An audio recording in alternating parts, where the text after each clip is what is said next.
Mas trazendo para o lado da família, Dayana, e a gente teve casos aí terríveis de discussões, sobretudo durante as eleições, tem gente que não está se Uhum. falando mais, né?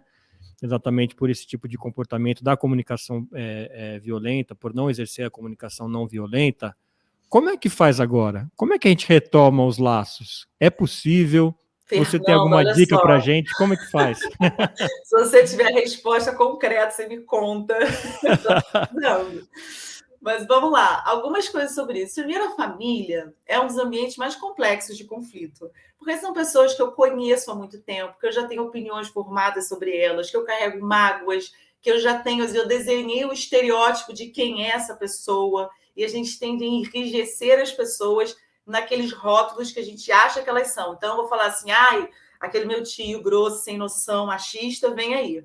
Então, eu já começo a conversar com ele com tudo isso aqui em mente, né? E isso tudo já me repele de alguma forma. Então, no ambiente familiar, isso acontece assim, de forma cruzada, transversal, de um para o outro o tempo todo. Então, isso vira uma grande sopa de geradora de possíveis conflitos, né?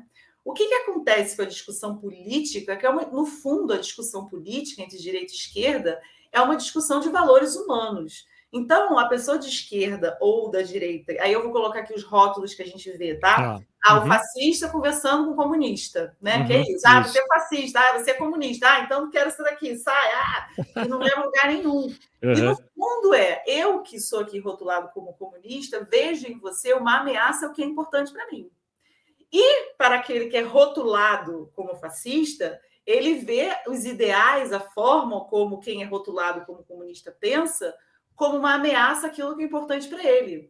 Então, ambos os grupos se veem como uma ameaça a algo que é importante. Por isso que é muito difícil conversar, entendeu?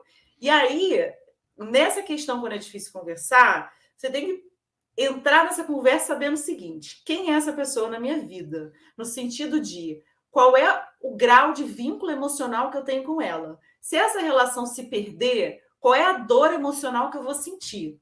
Então, se é minha mãe, se é meu filho, se é meu irmão, se é alguém muito próximo de mim, é muito importante que você pense, tá, esse vínculo afetivo é muito importante, beleza.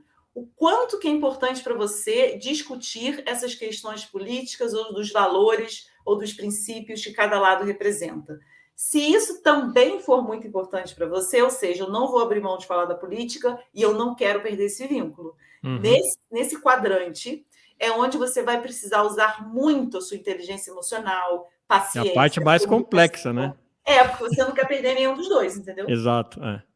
Agora, o que eu vejo é o seguinte, cara, tá? Essa é uma decisão pessoal minha. Eu não vou discutir política com a minha mãe. A minha mãe importa muito para mim. E ela não vai mudar de ideia, não vai mudar. E eu não vou mudar de ideia.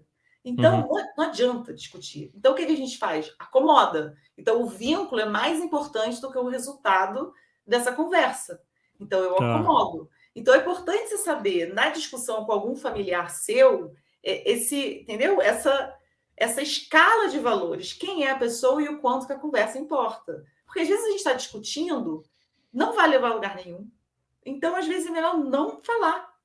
Se for falar, usar todos os seus recursos de paciência, porque são gatilhos muito fortes que acontecem nessas discussões políticas, né? E você não sabe como a pessoa vai reagir. Ou vou dar outro exemplo. E eu não quero falar, mas daí outra pessoa começa o papo. Daí fica aquela coisinha na cabeça. Eu respondo, não respondo. Dificílimo isso, Dayana. É difícil. Quando a minha mãe vem com alguma coisa, eu falo, mãe, olha só, eu escolho não falar sobre isso.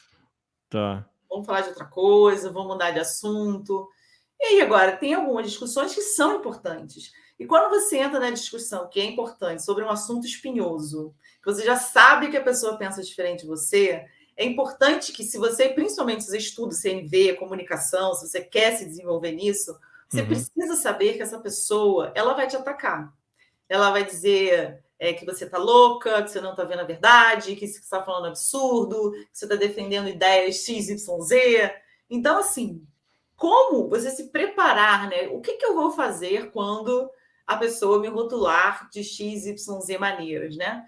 E o que eu falo quando vem algumas falas da minha mãe eu falo assim, mãe, eu estou ouvindo que você tem muita preocupação com o meu futuro, né? Você tem muita preocupação com a minha estabilidade, você tem medo que... Então, o que eu devolvo para essa pessoa são os sentimentos e aquele lugar das necessidades que eu falei antes. Porque, curiosamente, pessoas de direita e pessoas de esquerda querem se sentir seguras. Se você analisar a fundo, ambos os lados têm medo que, ao se estabelecer determinado governo, a gente vai sofrer, né? Isso vai é sofrer, muito o lado claro. que perdeu vai sofrer. Vai perder, exatamente. Então, na verdade, todas as pessoas querem se sentir seguras. Segurança na sua integridade física, material, emocional, de liberdade de expressão. Só que a maneira como cada pessoa decide agir, ou a defesa dos governos, né, decide agir para ter segurança, é que começa o conflito. Então, a necessidade embaixo de segurança é a mesma. Agora, um grupo defende posse de arma, o outro é contra a posse de arma. E aí começa o conflito, que a gente chama de estratégia, que é a forma como buscamos para atender essas necessidades, entendeu?